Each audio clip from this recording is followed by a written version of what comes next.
अब देखो यहां सावधानी की बात समझना है। ये अज्ञानी जन गलत ढंग से इसे समझते हैं। जैसे कहा जाता है प्रभु की इच्छा के बिना एक पत्ता भी नहीं हिलता, पक्का। लेकिन जिसकी ये स्थिति होती है, प्रभु की इच्छा में अपनी इच्छा मिला देता है, उससे कभी पाप होते ही नहीं, क्योंकि पाप होते हैं इच्छा से। जिसकी अपनी इच्छा है और अपना भोग है, उसको नरक और स्वर्ग भोगना पड़ेगा। वो केवल बातों से कहता है, उसकी स्थिति है कर्तृत्व और भोक्तृत्व भाव से। जब तक अहंकार है तब तक पापाचरण होता है, और जब अहंकार समर्पित हो जाता है तो उसका शरीर यंत्रवत वही चेष्टाएं करता है जिससे जगत मंगल होता है। वो कहते हैं कि कर्ता श्री हरि। अभी आप कहोगे कर्ता श्री हरि, तो आप 3 गुणों से प्रभावित होकर अहंकार में पापाचरण करोगे और कहोगे कि भगवान की इच्छा से हुआ। तो भगवान की इच्छा से नरक भी बना है, बड़े बड़े दुख भी बने, वो तुम्हें भोगना पड़ेगा। अगर समस्त दुख और सुख दोनों से ऊपर उठकर परमानंद में निमग्न होना है तो बोले कर्ता को जानो। एक कल संत भगवान प्रश्न कर रहे थे कि एकांत में तो ठीक है, लेकिन जब व्यवहार में उतरते हैं तो राग द्वेष हो जाता है। क्यों? क्योंकि तुम व्यवहार में क्रिया देखते हो, कर्ता नहीं देखते, कारण नहीं देखते। अगर कारण को देखो तो कारण श्री हरिवंश भनम, क्रिया को देखोगे तो अनुकूल हुई तो राग हो जाएगा, प्रतिकूल हुई तो दोष हो जाएगा। अगर कारण को देखोगे तो सब में पावर श्री भगवान कारण, राग द्वेष होगा ही नहीं। भगवत ऋषि जी कहते हैं औरों की तो बात जाने दो, लगे हो अविद्या भूत कहें द्विज रक्षा करी हो। समीप में बैठे हैं अर्जुन जी के भगवान श्री कृष्ण। एक ब्राह्मण आता है और श्री भगवान के सामने वो कहता है, प्रभु प्रभु अभी अभी मेरा पुत्र प्रकट हुआ और पधार गया। द्वारिकापुरी की बात है। प्रभु पैदा होते ही मर गया, ऐसा तो कभी नहीं हुआ कि पुत्र पिता के सामने मर जाए। ये तो धर्म रहित बात है। और अपने बालक को भगवान के सामने से राजमहल के द्वार पर रखता है और विलाप करके बड़ी आतुरता पूर्वक कहता, संदेह नहीं कि इस समय पृथ्वी में ब्रह्म ऋषियों का द्रोह करने वाले लोग पैदा हो गए हैं। धूर्त कृपण पापी लोग बढ़ गए हैं, कर्म दोषी हो गए हैं। इसीलिए ये काल उल्टा चक्र चला रहा है कि पिता के सामने जन्मा हुआ पुत्र मृत्यु को प्राप्त हो रहा है। ये राज हिंसापरायण दुष्शील अजितेंद्री प्रजा को दरिद्री कर रहे हैं, कर ले करके दुख पर दुख प्रजा भोग रही है। इसीलिए ये हमको सामने महान संकट देखना पड़ा। अधार्मिक राजाओं के होने के कारण मेरा पुत्र मेरे सामने मरा, ऐसा काल व्यतिक्रम है, नहीं होना चाहिए था। इस प्रकार बोलकर चला गया। फिर दूसरा पुत्र हुआ तो फिर मर गया, फिर बोल के चला गया। तीसरा पुत्र पैदा हुआ, फिर मर गया, फिर वैसे ही बोल के चला गया।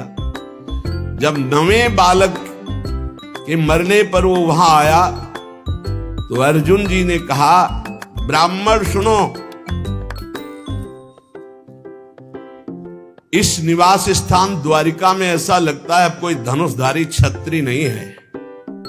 बार बार तुम यहां रोकर चले जाते और कोई नहीं बोलता कि मैं तुम्हारी रक्षा करूंगा। क्या है ये प्रजा पालन है? अरे जिनके राज्य में कोई ब्रह्म ऋषि दुखी हो जाए धन से, पुत्र से या किसी अन्य कारण से, तो उसका राज्य नष्ट हो जाता है। जहां साधु वैष्णव ब्रह्म ऋषि दुखी हो जाए। मैं समझता हूं इस समय तुम बड़े संकट में हो, बड़े दीन हो रहे हो क्योंकि तुम्हारे पुत्र मर रहे हैं। मैं प्रण करता हूं तुम्हारे पुत्र की रक्षा करूंगा। कर्ता को जाने नहीं, भगवत ऋषि जी कह रहे हैं। अरे उनका जाओ, तुम बात क्या बनाते हो? तुम क्या पूर्ण करोगे? जब ये श्री कृष्ण और बलराम बैठे हैं तो तुम क्या पूर्ण कर लोगे? अर्जुन से कहा तो वो कह रहे हैं, अहम वा अर्जुनो नाम गांडीवम यस्य वै धनो नाहम संकर्षणो ब्रह्मन्न कृष्ण कार्षणेव च अहम व अर्जुनो नाम गांडीवम यस्य वै धनो। मैं कोई संकर्षण नहीं हूं बलराम जी, और मैं कोई कार्ष्णी कृष्ण नहीं हूं। मैं गांडीव धनुषधारी अर्जुन जो बोलता हूं वही करके दिखाता हूं। यहां दो भाव निकलते हैं कि देखो भाई मैं कोई कृष्ण बलराम तो हूं नहीं, उनका दास हूं। तो भगवान अपने प्रण को चाहे भुला दे लेकिन दास के प्रण का निर्वाह करते, इसलिए मैं प्रण लेता हूं कि मैं तुम्हारे पुत्र की रक्षा करूंगा। और एक भाव ये होता है कि मैं कोई कृष्ण बलराम नहीं हूं, मैं गांडीव धनुषधारी अर्जुन हूं जो प्रण लेता हूं उसे पूर्ण करता हूं। ब्राह्मण ने कहा कैसी बड़बड़ करके बातें कर रहे हो। संकर्षणो वासुदेवा प्रद्युम्नो धन्विनाम बलः अनिरुद्धो अप्रतिरथो न त्रातुम शक्नुवन्ति यत् तत्कथम नु भवान कर्म दुष्कर्म जगदीश्वरै चिकीर्षसि त्वं बालिष्यात् तन्न सदम्हे वयम्। अरे जहां बलराम जी विराजमान, हल मूषलधारी सुदर्शन चक्रधारी श्री कृष्ण प्रद्युम्न अनिरुद्ध ये अतिरथी महावीर, जब ये जगदीश्वर हमारे पुत्र की रक्षा नहीं कर सके तो तू क्या ये बालकों की मूर्खता जैसी बात करते हो। अर्जुन से कहा। अर्जुन ने कहा फिर कहता हूं मैं गांडीव धनुषधारी अर्जुन हूं। ब्राह्मण देवता, यदि मैंने तुम्हारे पुत्र की रक्षा नहीं की तो चिता लगाकर तुम्हारे सामने भस्म हो जाऊंगा। मेरे बल पौरुष का तिरस्कार मत करो। जानते हो मुझे, मैं वो अर्जुन हूं जो महादेवाधिदेव भगवान शंकर को युद्ध में तृप्त कर दिया। ऐसा है, मैं अधिक क्या कहूं, अगर मृत्यु भी सामने आएगी तो मैं जीत कर तुम्हारे पुत्र की रक्षा करूंगा, मैं वचन देता हूं। तब ब्राह्मण ने कहा जय हो कुंती नंदन अर्जुन, तुम्हारी जय हो भाई, धन्य है, तुम्हारा बल पौरुष प्रशंसनीय है। अब मैं जा रहा हूं, जब बालक होने को होगा तो मैं तुम्हें सूचना दूंगा। फिर समय आया प्रसव का, ब्राह्मण भागता हुआ आया, अर्जुन अर्जुन इस बार तुम मेरे बच्चे को बचा लो, मृत्यु से बचा लो। अर्जुन तत्काल गए, आचमन किया, भगवान शंकर का ध्यान करके प्रणाम किया, श्री कृष्ण चंद्र की तरफ देखा भी नहीं, कर्ता को जाले ले यही बात समझा रहे हैं, समझो। और दिव्यास्त्र का स्मरण किया और गांडीव पर प्रत्यंचा चढ़ाई और ऐसा बाणों का हाहाकार मचा दिया कि वायु भी प्रवेश करेगी प्रसव गृह में तो अर्जुन की आज्ञा से प्रवेश करेगी। दिव्यास्त्रों से पूरा बांध दिया, मंत्र से अभिमंत्रित करके प्रसव गृह को चारों ओर से घेर दिया, ऊपर नीचे दाएं बाएं ऐसा पिंजड़ा और दिव्य मंत्रों के द्वारा। पहले तो कम से कम बालक पैदा होकर के रोता फिर मर जाता था, अब पैदा हुआ ना तो सौ मिला ना आवाज सुनाई दी, गायब हो गया।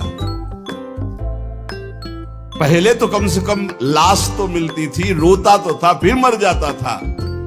अब वो ब्राह्मण अर्जुन से कहने लगा कि मेरी मूर्खता देखो, इस नपुंसक की बात में मैं आ गया। हाँ, अरे जहां श्री कृष्ण बलराम नहीं रक्षा कर पाए, इसकी डींग भरी बातों पर मैंने विश्वास कर लिया। ना प्रद्युम्नो ना अनिरुद्धो न रामो न च केशवा यस्य सेकु परित्रातुम कोन्यस्तद वितेश्वरः।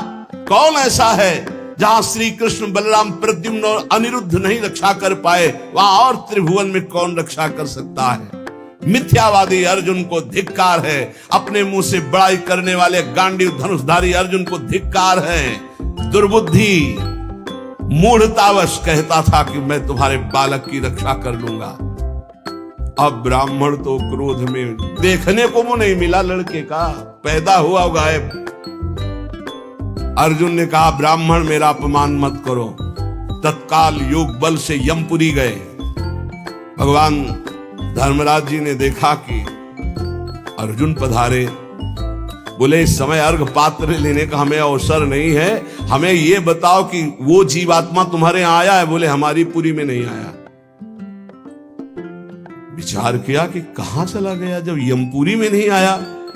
इंद्रलोक, अग्निलोक, नैऋति, सोम, वायु, वरुण सबकी पुरियों में गए, अतल नीचे, अतल सुतल पाताल तलातल महातल, इन लोकों में गए, ऊपर के जनलोक महालोक तपलोक ब्रह्मलोक,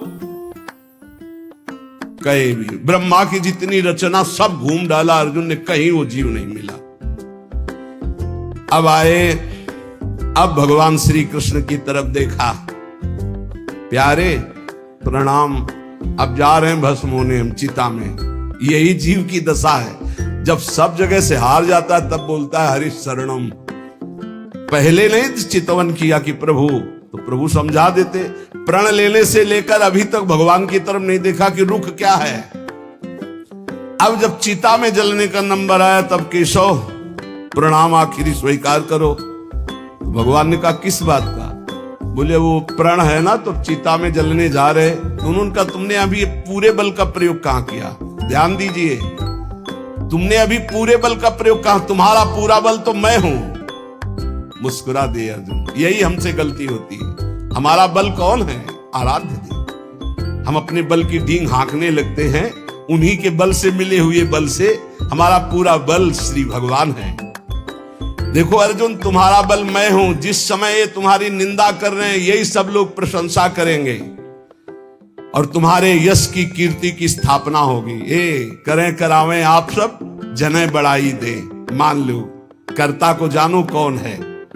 सर्वशक्तिमान भगवान जे भी चिंतन किया, भगवान का दिव्य रथ आ गया। भगवान की दिव्य घोड़े, दारुक नाम का सारथी। भगवान ने अर्जुन से कहा बैठो हमारे रथ में। रथ में बैठे। दारुक ने भगवान के नेत्रों की तरफ देखा, इशारा किया, ले चलो। 7 पर्वतों वाले 7 द्वीप, 7 समुद्र, लोकालोक पर्वत, इनको लांघकर घोर अंधकार, इतना अंधकार कि भगवान के दिव्य घोड़े सैव्य, सुग्रीव, मेघपुष्प बलाहक नाम के 4 घोड़े मार्ग नहीं दिखाई दे रहा। तब योगेश्वरों के भी परमेश्वर भगवान श्री कृष्ण ने जब घोड़ों की दशा देखी तो सुदर्शन चक्र का स्मरण किया। हजार हजार सूर्यों जैसा एक साथ तेज प्रकाशित करने वाले भगवान की दिव्य पार्षद सुदर्शन जी आगे चल रहे हैं। घोर अंधकार में सुदर्शन चक्र से ज्योति ऐसी प्रकट हो रही, सब अंधकार नष्ट होता जा रहा, प्रकाश। ऐसे भगवान के सेवक हैं, ऐसे भगवान के दास हैं। सुदर्शन चक्र के द्वारा बतलाए हुए मार्ग से चलकर अंधकार की अंतिम सीमा में पहुंचे। अब अंधकार के पास इतना दिव्य प्रकाश, प्रकाश ही प्रकाश, जैसे घोर अंधकार ऐसे घोर प्रकाश। अब वहां अर्जुन की आंखें चौंधिया गई, विवश हो गए, नेत्र बंद कर लिए, इतना तेज। भगवान वहां भी सामर्थ्य प्रदान करी अर्जुन को और घोड़ों को भी। उस तेज के बाद महान जलराशि, श्याम वर्ण का जल ही जल, अगाध जल, जल पार किया तो तेज आंधी, वायु ही वायु। भगवान की ही केवल सामर्थ्य पहुंचने की और सामर्थ्य नहीं। अब वायु के प्रवाह में बड़ी बड़ी तरंगें उठने लगी। फिर भगवान ने उसको शांत किया। आगे बढ़े तो एक दिव्य महल, और उस महल में मणियां ऐसी चमक रही थी मानो हजार हजार सूर्य एक साथ प्रकाशित हो रहे। भगवान भगवान है, भगवान जैसा कोई नहीं। चारों ओर बड़ी ही उज्जवल ज्योति फैल रही है। देखा अनंत महिमा से युक्त भगवान शेष जी सैया बनाए हुए, और अद्भुत एक एक सिर पे ऐसे मणि चमक रही, ज्योतिर्मय। प्रत्येक फण पर सुंदर सुंदर मणियां जगमगा रही। 2-2 नेत्र, बड़े ही भयंकर नेत्र, और शेष भगवान का श्रीअंग कपूर जैसा गोरा है। कैलाश पर्वत के समान श्वेत वर्ण, नीले रंग की जीभ और गला नीला, भयंकर नेत्र, फणों पर मणि चमक रही। अर्जुन ने देखा शेष भगवान की सुखमयी सैया पर सर्वव्यापक महान प्रभावशाली परम पुरुषोत्तम भगवान भूमा पुरुष विराजमान है। अर्जुन बार बार श्री कृष्णचंद्र जी की तरफ देख रहे हैं। भूमा पुरुष है तो एक ही, ये कहां ले आए? एक तो ये श्री कृष्ण, एक ये श्री कृष्ण, क्योंकि द्वारिकाधीश भी चतुर्भुज रूप और हरि भी चतुर्भुज रूप।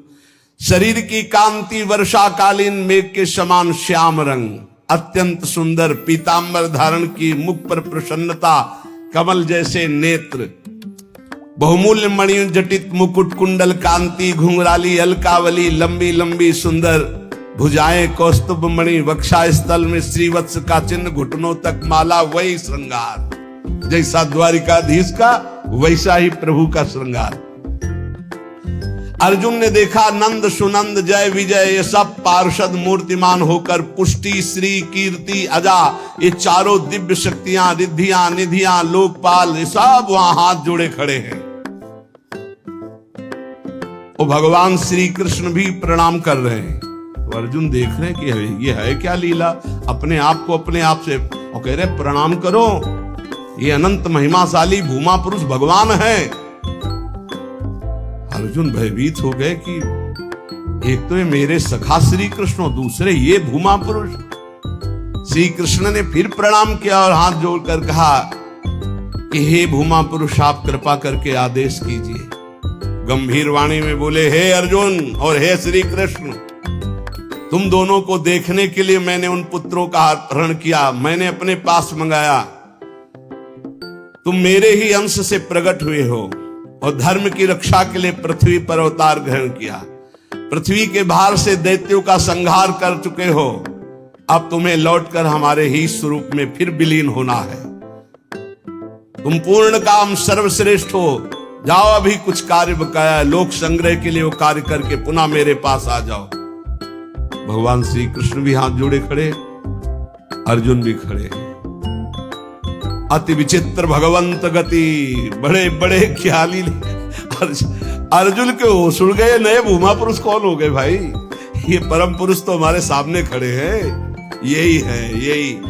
अगर ये अपने रहस्य को न बतावे तो कोई, इनका एक नाम है अनंत, कोई अंत ही नहीं पा सकता है।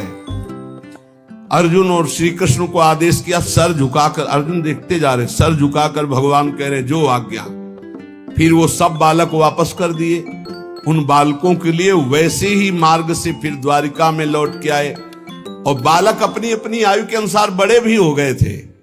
वैसी आकृति रूप क्योंकि पहचान ले, श्री कृष्ण अर्जुन ने उनको समर्पित किया। अर्जुन के आश्चर्य की सीमा न रही। तब उन्होंने अनुभव किया और भगवान से कहा, प्रभु मुझे पता चल गया। बोले क्या? बोले पूरे जगत में जिसके बुद्धि बल, ज्ञान बल, पौरुष बल जो कुछ भी है वो हे श्री कृष्ण केवल आपकी कृपा से है, ये मुझे पता चल गया। यही पता चलना है। इसीलिए रोज सत्संग सुनो। एक बार सुनने से काम नहीं चलेगा। गीता सुनने के बाद क्या कहा था? नष्टो मोहा स्मृति लब्धा। फिर क्या हो गया? फिर मोह। ये हवा है, आंधी है, कभी भी गंदा कर सकती बुद्धि को। देखो अर्जुन जी ने गीता सुनने के बाद कहा था नष्टो मोहा स्मृति लब्ध, फिर मोह हो गया। मोह माने अज्ञान। फिर कहने लगे कि मैं कोई श्री कृष्ण बलराम, आज फिर बोल रहे हैं। आप इसीलिए निरंतर भजन और सत्संग के लिए महापुरुष जन कहते हैं, जिससे हमारी बुद्धि रोज पावन होती रहे। जैसे पोछा लगा दिया सोनी लगाने के बाद और दरवाजा खुला छोड़ दिया तो फिर गंदा होने की संभावना। इस समय हर इंद्रियों को शासन में रखते हुए नाम जप करते ये परम पद तब प्राप्त होता है। तो इसलिए भगवत रसिक जी कह रहे हैं कि कर्ता कृत जाने नहीं, माने निज करतूती, ते प्राणी दुख पावहीं, लगो अविद्या भूत। ये बहुत जल्दीबाजी में फिर सब बिगड़ जाता है। धैर्य पूर्वक भगवान का आश्रय लेकर नाम जप में लगो, इसी से परम मंगल होता है, इसी से परम लाभ होता है। क्योंकि भगवान शंकर भी जिनका चरणोदक माथे पे धारण किए हुए हैं वो भगवान श्री हरि है। एक बार सरस्वती नदी के तट पर ब्रह्म ऋषि जन यज्ञ कर रहे थे। उसमें सब ऋषियों ने कहा कि यद्यपि भगवान ही सब रूपों में है, पर भगवान के किस रूप को सर्वश्रेष्ठ मानकर आश्रय लिया जाए और अग्र पूजा की जाए यज्ञ में। भगवान के सब रूप हैं, हमें कोई संशय नहीं। तो उनका प्रगट रूप की महिमा प्रकाशित करने के लिए किसी ब्रह्म ऋषि को परीक्षा लेनी होगी त्रिभुवन के तीनों बड़े ईश्वरों की, हरि, देवाधिदेव महादेव, ब्रह्मा। तो ब्रह्मा पुत्र भृगु जी खड़े हुए, उन्होंने कहा परीक्षा तो हम ले लेंगे, निर्णय आप कर देना। सब ऋषियों की वंदना करके भृगु जी गए और ब्रह्मा जी के सामने ऐसे खड़े हो गए। ब्रह्मा जी ने देखा पुत्र है, अभद्र व्यवहार, महापुरुषों के सामने ऐसे नहीं खड़ा हो जाता, नहीं सारे पुण्य नष्ट हो जाते हैं। ये जो संत महात्मा गुरुजन भगवत विग्रह, उनके सामने ऐसे नहीं, कभी मंदिर में ऐसे नहीं, कभी गुरु जी के सामने ऐसे, कभी संतों के सामने ऐसे नहीं। वो अभद्र मंगलकारी आचरण वाले लोग होते हैं जिनको ज्ञान नहीं, ऐसे खड़े होना, हाथ बांध कर खड़े हो नहीं, हाथ जोड़कर खड़े हो या सौम्य मुद्रा में खड़े। अगर वो सामने से निकल रहे तो नेत्रे झुका दो, केवल इतना ही कर दो अभिमान में। अगर बहुत भरे हो तो थोड़ा नेत्रे झुका दो, ना हाथ जोड़ो। चलो तुम्हारा अगर घट जाता है हाथ जोड़ने से तो ऐसे कर लो। तो ब्रह्मा जी के सामने गए, बस ऐसे ऐसे खड़े हो। क्रोध आया कि इतना बड़ा ऋषि होकर और ऐसा अभद्र व्यवहार करता है, पर फिर एकदम भ्रकुटी तो चढ़ी, गुस्सा तो आया, पर शांत हो गए, है तो मेरा ही बेटा। भृगु जी ब्रह्मा जी की तो पुत्र है। ब्रह्मा जी शांत हुए, भृगु जी कुछ नहीं बोले, चले गए। जब कैलाश पहुंचे तो देवादिदेव जी ने कहा आओ आओ ब्रह्म ऋषि श्रेष्ठ, आओ तुम्हारा स्वागत। बोले मुंडों की माला धारण करते हो, चिता की राख लगाते हो, हम तुम्हारे गले लगेंगे। अरे उन्होंने कहा हम तुम्हें ब्रह्म ऋषि मान के स्वागत करें, तुमने ऐसे समझा क्या, उठाया त्रिशूल। भगवान शिव ने कहा तुमने ऐसे समझा क्या, हम तुम्हारा आदर कर रहे हैं ब्रह्म ऋषि मानकर को तुम जो है अवहेलना कर रहे हो। आप मुंडों की माला पहनते हो, चिता की भस्म लगाते हो, कहते हो आओ तुम्हारे गले लग जाएंगे। महादेव जी ने उठाया त्रिशूल, रोक, तो भृगु जी चल दिए वहां से। और भगवान श्री हरि के धाम पहुंचे वैकुंठ में। लक्ष्मी जी चरण चाप रही थी, अर्ध निमीलित नेत्र में परमानंद में डूबे हुए भगवान गए सीधे एक लात मारी छाती पे। लक्ष्मी जी तो आश्चर्यचकित हो गई, तभी कहा कि भीख मंगाऊंगी ब्राह्मणों, हमारे प्रीतम के लात मारा ना। पहले प्राय ऐसे ब्रह्म ऋषि जन जो होते थे ना, व्यवस्था, वेद के अपार ज्ञानी, तप के महाधनी, भोजन की व्यवस्था। लक्ष्मी जी कहते तुम्हारे पास नहीं आएंगी, हमारे प्रीतम को लात मारा है ना तुमने। लक्ष्मी जी तो थोड़ा नाराज हुई और हरि उठ के बैठ गए और चरण दबाने लगे। हाँ, बड़ा कठोर हृदय है हमारा, आपके बड़े कोमल चरण हैं। अगर मुझे पता चलता तो मैं आपके चरणों की अगवानी करता, मुझसे अपराध बन गया कि मैंने अगवानी भी आपके चरणों की, और चरण दबाने। प्रभु जी के नेत्रों में अश्रु आ गए और कहा प्रभु बस यही देखने के लिए हमको सब ब्रह्म ऋषियों ने भेजा था। यद्यपि आप ही शिव हो, आप ही ब्रह्मा हो, आप ही चराचर जगत हो, पर प्रभु आपका जो करुणा वरुणालय हरि रूप है यही सर्वाराध्य है। तो कर्ता कृत जाने नहीं, यही बचाते हैं, सबको बचाते हैं। एक बार ब्रकासुर नाम का एक असुर था, तो उसने सोचा कोई ऐसा देवता मिले जो जल्दी प्रसन्न हो जाए, हमारी कामना की पूर्ति कर दे। तो देवर्षि नारद जी मिल गए। नारायण नारायण नारायण। देवर्षि नारद जी एक ऐसे महात्मा है जिनको कोई द्रोह नहीं करता। त्रिभुवन में कंस भी एकांत में बैठाल कर सलाह लेता है, हिरण्यकश्यप भी उठकर आदर करता। कोई भी हो त्रिभुवन में, देवर्षि नारद जी से कोई नहीं, जिसको मिलेंगे बिल्कुल पक्की सलाह बताएंगे। कंस ने स्वागत किया, बैठाला और कुशल मंगल। हाँ प्रभु, पूरा प्रजा राज्य सब कुशल मंगल है। अभी अभी की बात है, वो वसुदेव जी आए थे लड़के को लेकर, हमने वापस कर दिया कि हमें तो 8वां से भय है। नहीं नहीं, गड़बड़ है। कमल उठाया, कहा देखो यहां से गिनो, 1 2 3 4 5 6 7 8, आया ना 8वां, पहला आया ना, कि दूसरे शुरू किया, हर 8वां हो सकता है। उनको लगा कि नारद जी जैसा कृपालु कौन हो सकता है, और नारद जी को लगा ऐसे ये दया करेगा तो भगवान के अवतार में देरी हो जाएगी, क्योंकि 8वें में आना है, और जब तक ये दया करेगा तब तक भगवान विकल नहीं होंगे, इसको क्रूर होना चाहिए, क्योंकि भगवान का अवतार शीघ्र हो। हर कमल की पंखुड़ी को 8वीं बता दिया, हर बेटे को 8वां बता दिया, तुरंत मुलवाया। नारद जी एक ऐसे महात्मा है जिनको सब कोई आदर करता है। बृकासुर ने देखा, साष्टांग दंडवत हुआ, नारायण नारायण।